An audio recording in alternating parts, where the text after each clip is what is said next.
So feed up, and then we will be ready to go per usual.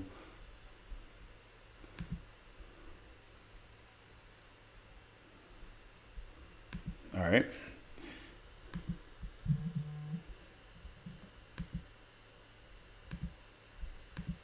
Oh, new stuff on here, huh? All right. Thank you guys for joining me. Right or Wrong, Unafraid, brought to you every day. I'm George Reister. You guys know you join me every day. I'm excited. Got a couple things on deck for you guys today. One of which is Odell Beckham Jr. He's losing right now. He's losing in a major, major way right now. Second thing, if I was Donald Trump, I would want to fight John McCain right now after last night. Your job will not exist in 20 years. Do not be part of the next block. Do not be the next blockbuster in terms of your personal life. And I posted a blog. Check it out on my profile here on Periscope, or if you're on Facebook, it's there as well. About the 5 teams that will disappoint this year in college football. So we'll actually get started right now with Donald Trump and John McCain. So last night was interesting. First of all, I always find it weird when they want to have these votes in the middle of the night. If you have to do things in the middle of the night under the cover of dark, guess what? You're probably doing something wrong. You're probably trying to sneak stuff in. Do stuff out in the daylight where everybody can see. Because not everybody knew that this vote was going to happen. But when you watched it, I mean, politics is not always fireworks. It's a lot of backroom shady deals. But this was interesting because John McCain made it interesting. Because the President Trump tweeted out that, I'm happy John McCain's coming back to vote. I'm so happy about it. And guess what else he said? Said he's a hero. This is the same man that said that that John McCain was not a hero and that he prefers guys who were not captured because John McCain was a POW. I thought that was fascinating. So Donald Trump stuck his neck out on Twitter, said, "Oh, I'm applauding John McCain." And then John McCain showed up and voted no. Oh, what? I would be ready to fight John McCain.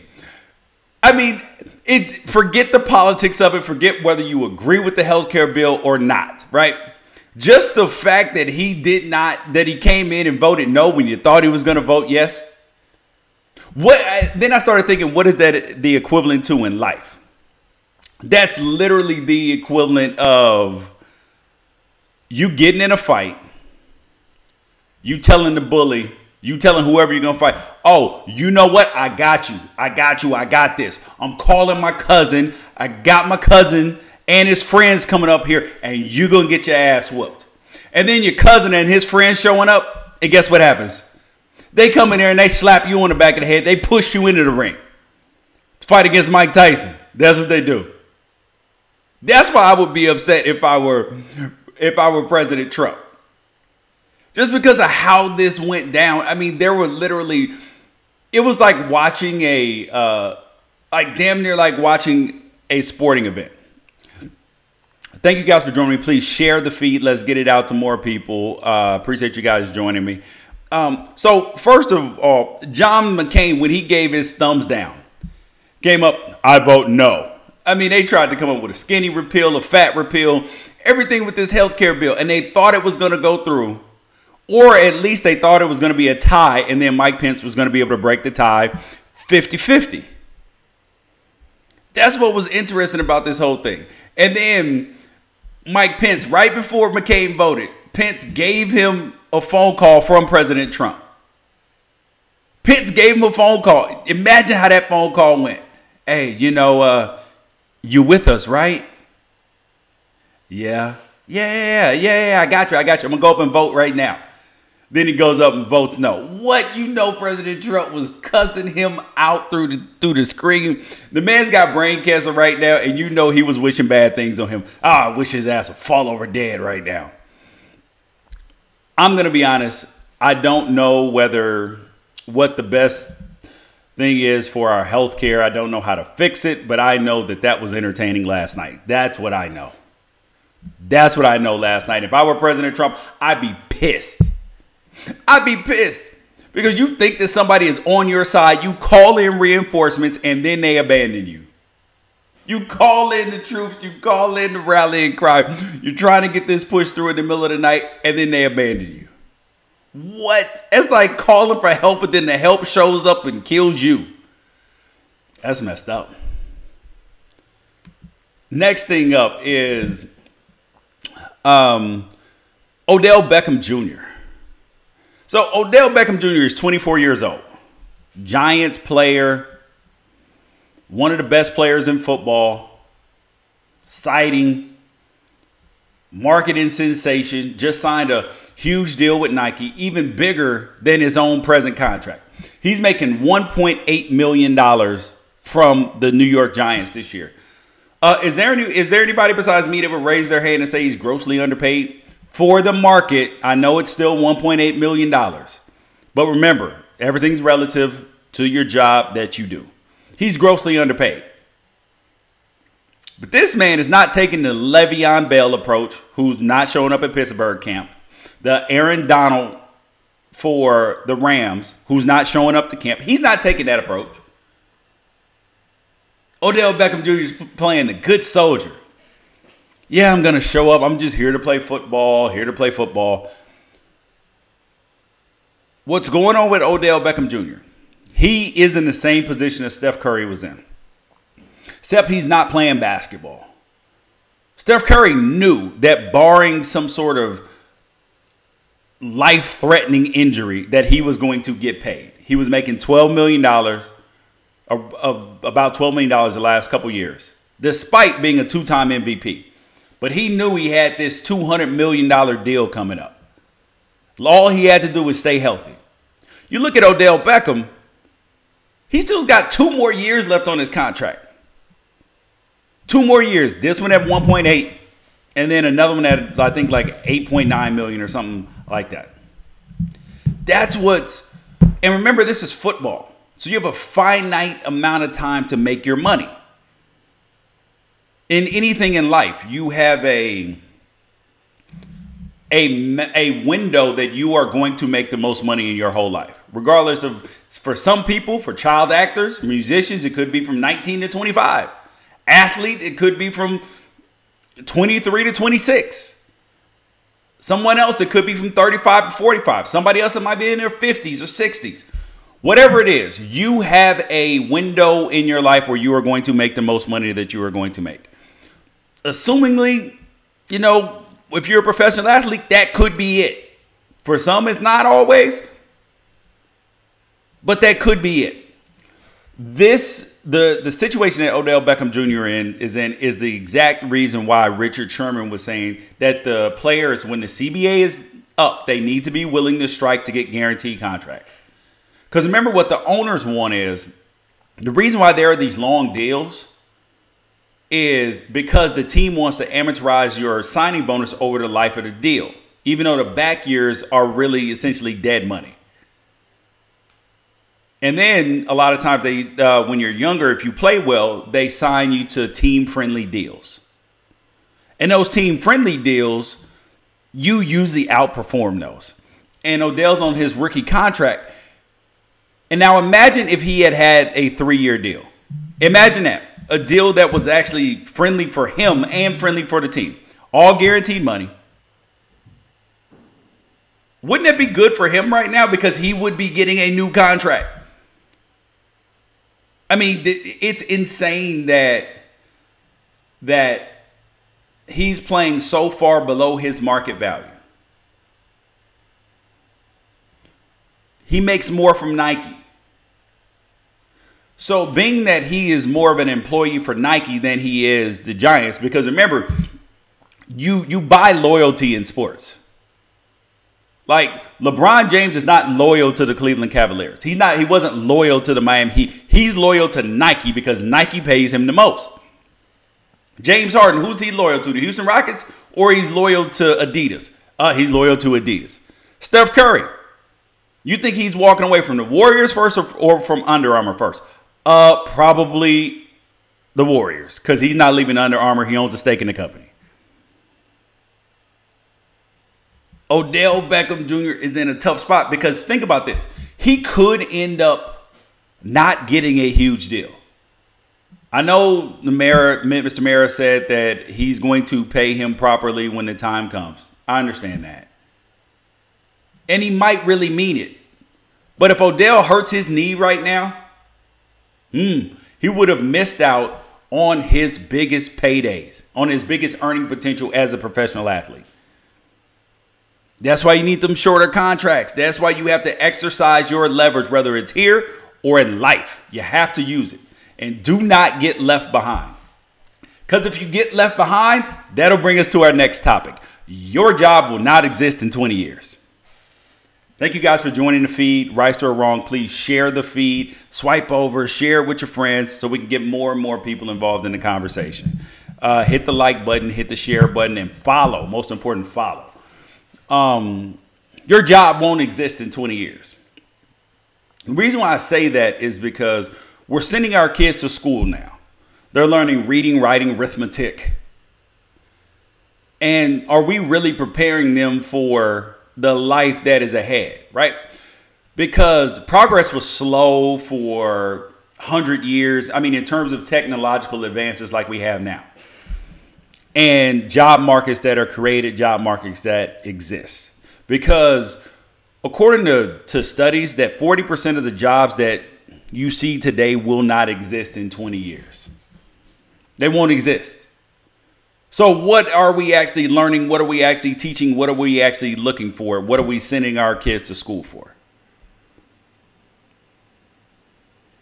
When you look at venture capital companies, there's I go to meetings here for a group called Tech Coast Angels.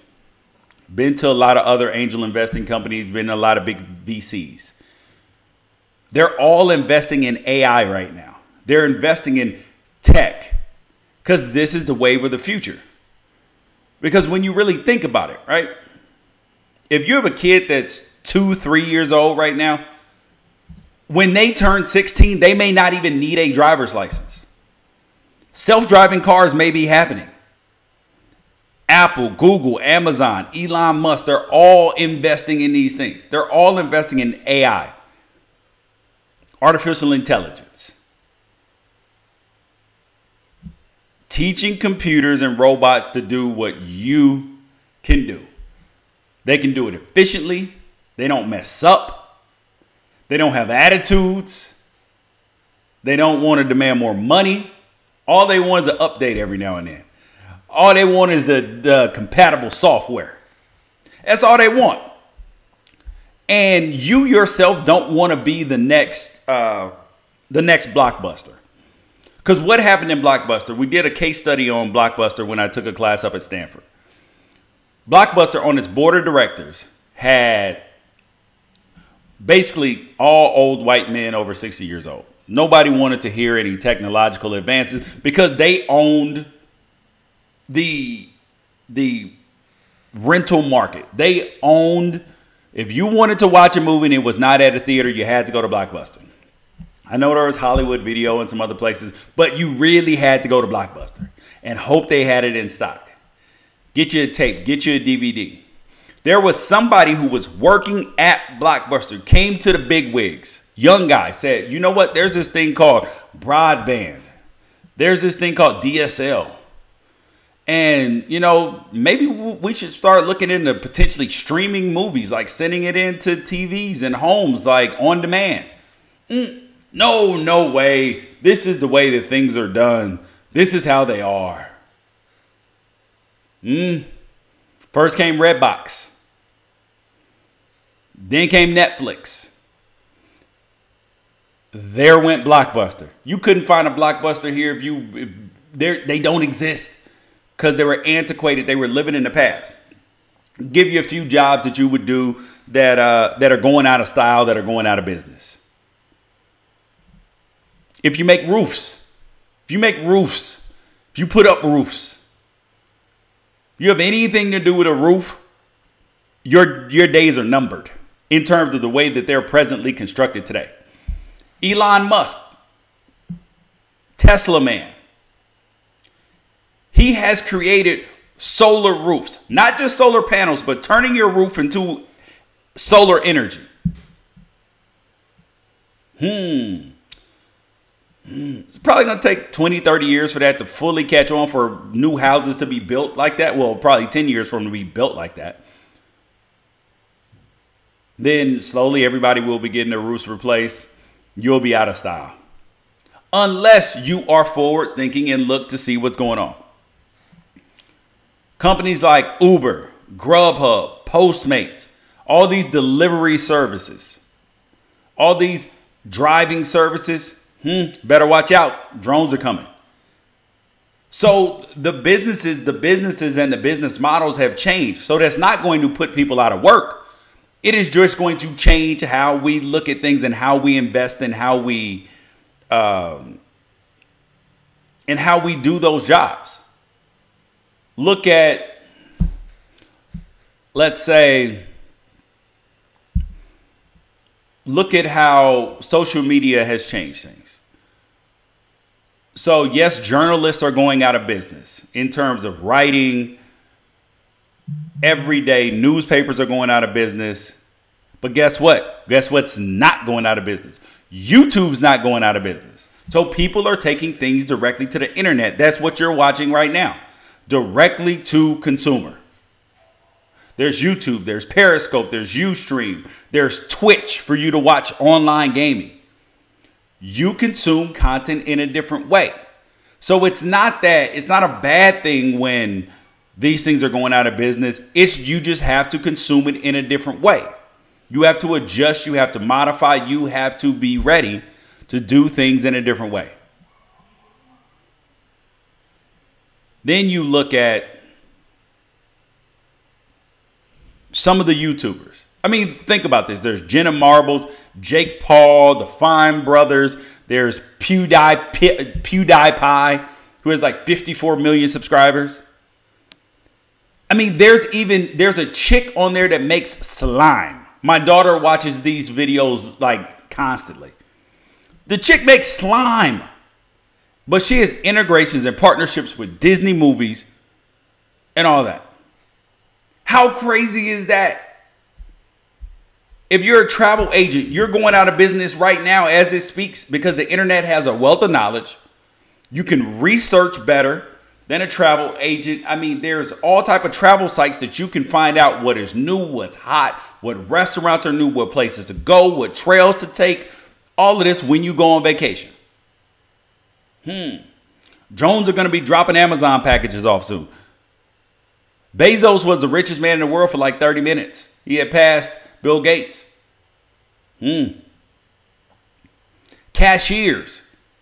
There's already self-checkouts in stores, right? But people still use the cashiers. You don't think that's going out of style, right? Wrong. In Wisconsin, they're already starting to put chips in people's hands with their credit cards. Remember, there are some people who were resistant to using debit cards and credit cards all the time. They're like, I just deal in cash. How you gonna rent a car now? Not with cash, you ain't gonna rent a car. How you gonna book a plane ticket? Not with cash, you're not booking a plane ticket. You will be forced into the digital age. You will be forced. So microchips are coming. You're eventually going to have to give in to that. So you have to be forward thinking in terms of what you're going to do for a career, what your kids are going to do for a career, the way you don't end up like Blockbuster. That's what the point is.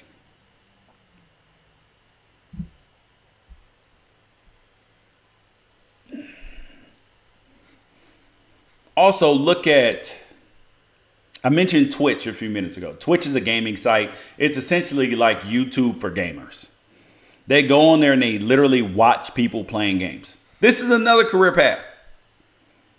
On the tech side of it, in terms of being able to integrate things easier and all that, that is possible. I'm going to show you something. Look at a company. So I bought this device, right? I'll show you this device. I bought this device. It's called a mini recorder by Black Magic Design. No ad. That's not an ad. It literally will turn my any device I plug in here into be able to a streaming device. So I can use this little doohickey and be able to stream directly to Periscope, directly to Facebook Live, directly to everywhere from this little thing. I mean, this is where we live at now. This is the day and age, the times that we live in. And you have to be ready to adjust the way you don't end up like Blockbuster. The last thing we have up today is the 5 teams that will disappoint in sports. You guys, thank you guys for joining me. Right or wrong, please share the feed, like the feed, be a part of the conversation.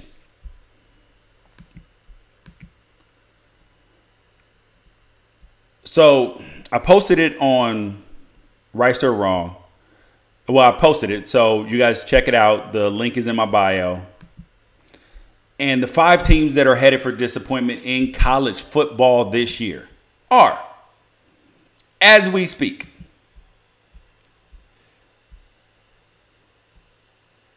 oh, we are having a technical issue. Gonna have to come right back with it.